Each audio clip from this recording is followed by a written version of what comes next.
The situation isn't going well for Iran right now. Both inside and outside the country, it seems like they're struggling to control what's happening.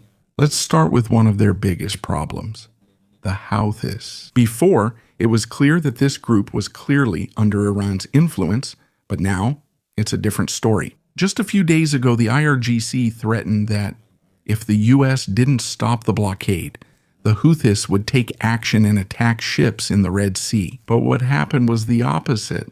One of America's most powerful aircraft carriers arrived, and the Houthis suddenly seemed to go quiet. This ship is the USS Gerald R. Ford, a giant warship considered the most advanced in the world.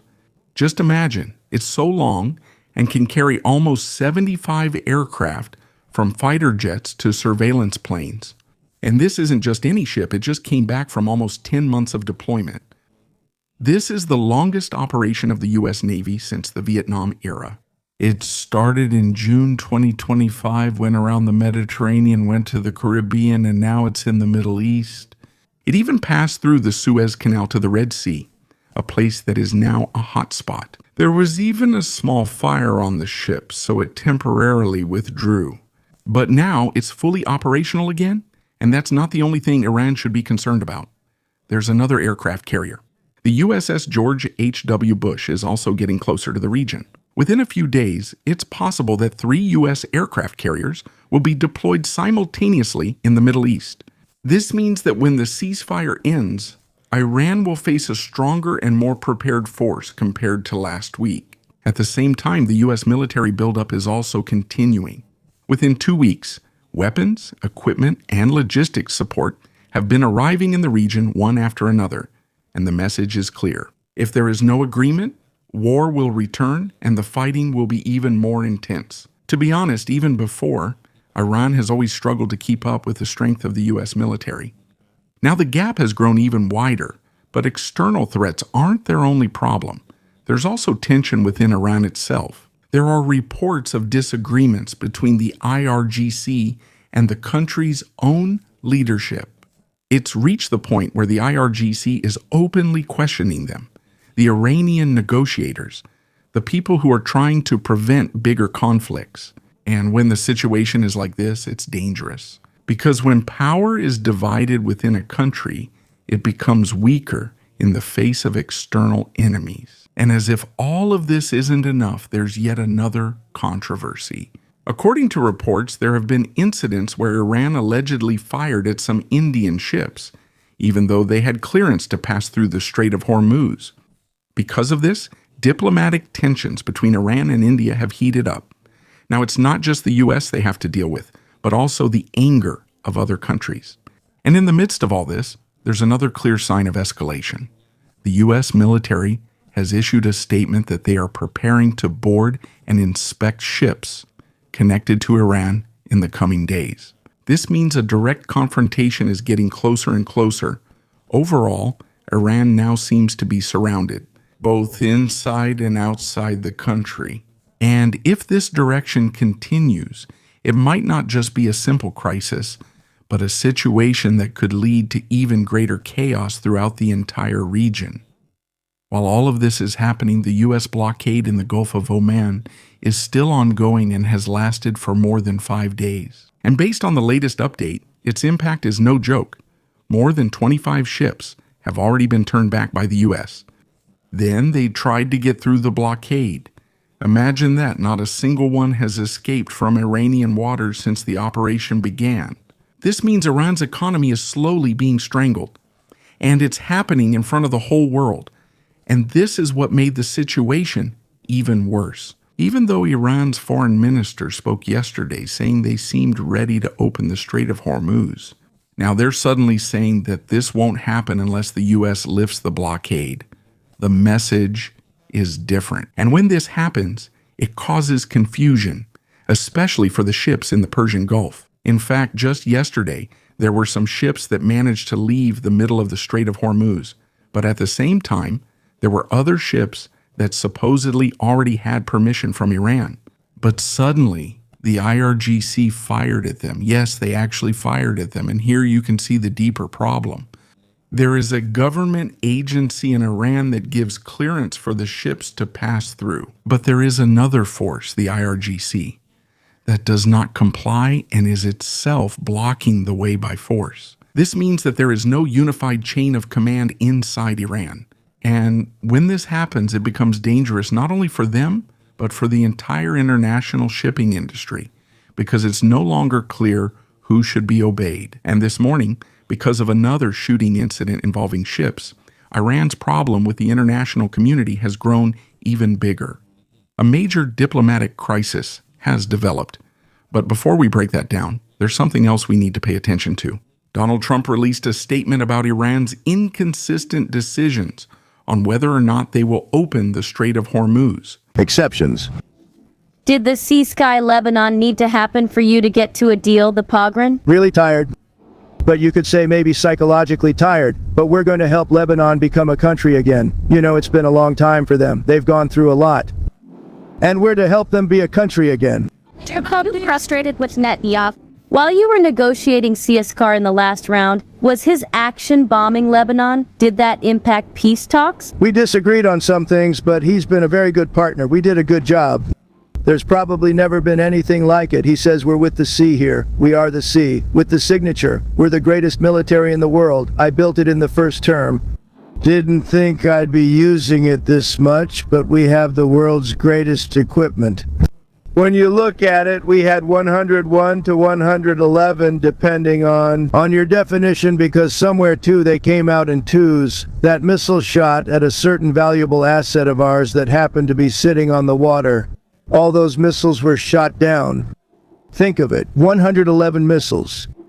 Every single one of them was shot down. Everybody got close. Nobody has a military like this. Nobody has a weapon like this. Nobody has the power that we have. Later, we will talk about the so-called internal conflict inside Iran. It's like a civil war emerging within their own system. But before that, there's an incident in the Strait of Hormuz that you need to understand. Because here, you'll see just how chaotic this situation is. Some radio recordings have surfaced, conversations between ships and the Iranian military, particularly the IRGC Navy. And when you listen to it, you can immediately feel the confusion. Here's what happened. Earlier this morning, there were some Indian ships trying to exit the Strait of Hormuz. It's possible they've been stuck there for several days since the war started, but before they moved, they had clearance. Yes, they had permission directly from the IRGC Navy to pass through, but when they reached the actual strait, everything suddenly changed. Someone fired shots. It's not clear if it was the IRGC itself or another group. But what's certain is that the ships were attacked. And this is where a radio call from one of the Indian ships went viral.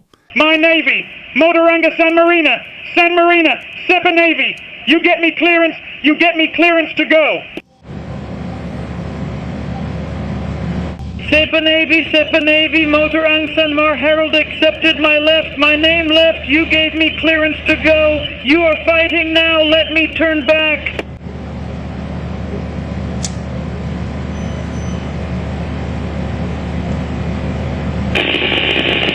You can sense the crew's fear and frustration just from their voices. It's like they're saying, you gave us clearance. Why are you firing at us now? It's a clear sign that the orders within Iran were inconsistent. And even though no one was hurt in that incident, it doesn't mean it's okay. Because what we're talking about here are civilian ships, not military vessels. And when you fire at this kind of target, it's no longer a simple military action. This is already serious, and it could cause a bigger international backlash. Even more ironic, India, which was caught up in this incident, is one of the countries that helped Iran in the past. They even bought Iranian oil, especially when the sanctions were somewhat eased. In other words, they helped Iran's economy during a time when it was really struggling.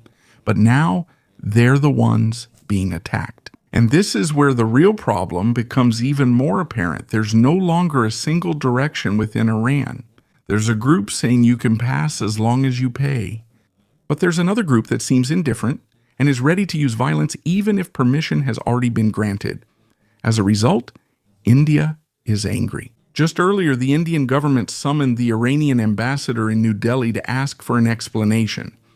2 Indian vessels were targeted in the attack, and this is not a small issue. It's still unclear what was discussed in the meeting, but there's a big possibility that Iran will issue an official apology.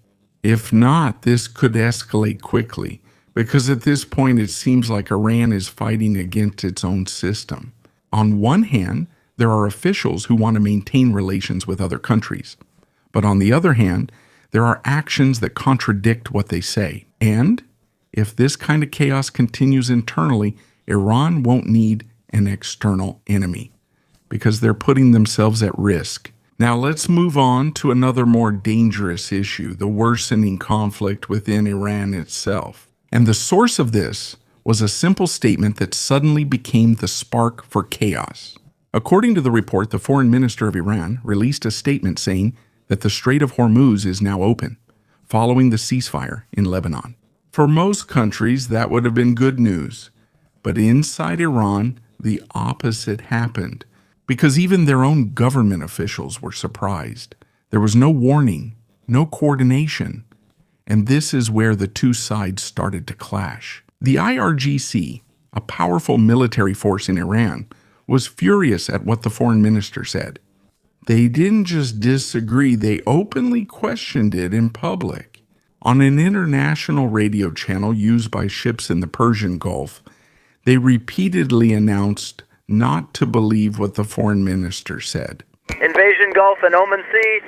This is Iranian Sepa Navy calling on Channel 16. The Strait of Hormuz is still closed. We will open it by the order of our leader, Imam Khamenei, not by the tweets of some idiots. If you want to pass through the strait, you must ask permission from the Iranian Sepa Navy. All vessels that have a connection with our enemies will be targeted if they try to pass this Strait of Hormuz. In other words, they did not recognize the order, and things got even worse. On Iran's own state TV, there are personalities who openly attack the country's diplomatic team. Some say that the negotiators lack courage. Others say that they do not represent the true stance of Iran. And the most serious accusation is that they have their own agenda, which does not align with what the country's highest leader wants. But this is where everything becomes more mysterious. Because up to now, there's been no clear statement from the supreme leader of Iran. No video, no audio, no confirmation. So what happens is each group claims that they are right. Each side says that what they are saying is what the leader truly wants. And when the situation is like this, it becomes a recipe for total chaos. While those at the top are fighting, the tightening of control inside the country continues. Every day someone is arrested. Every day someone is punished. Just recently, more than 127 people were arrested in 3 provinces due to alleged security threats. And remember, the internet has been cut off in Iran for more than 50 days. That means almost 92 million people can't connect to the world. No news, no communication. And when you cut off communication for an entire country, it only means one thing. The government is afraid of its own people. You can also see this on the streets. There are checkpoints. There are armed soldiers. There are vehicles with machine guns patrolling. This is not just a simple security measure. This is a clear message.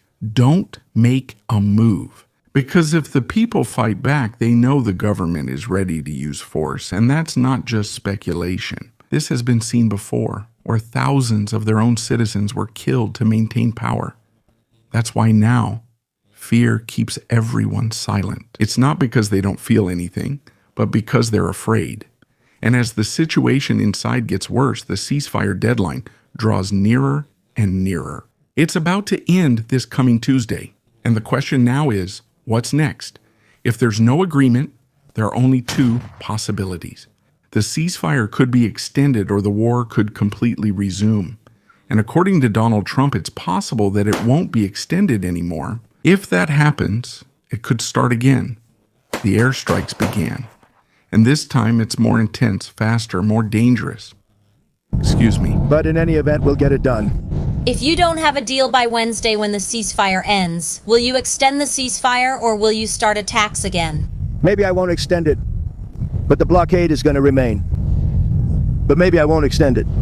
So there's a blockade, and unfortunately we'll need to start dropping bombs again. Thank you, everyone. I think it's going to happen. What about the UFOs?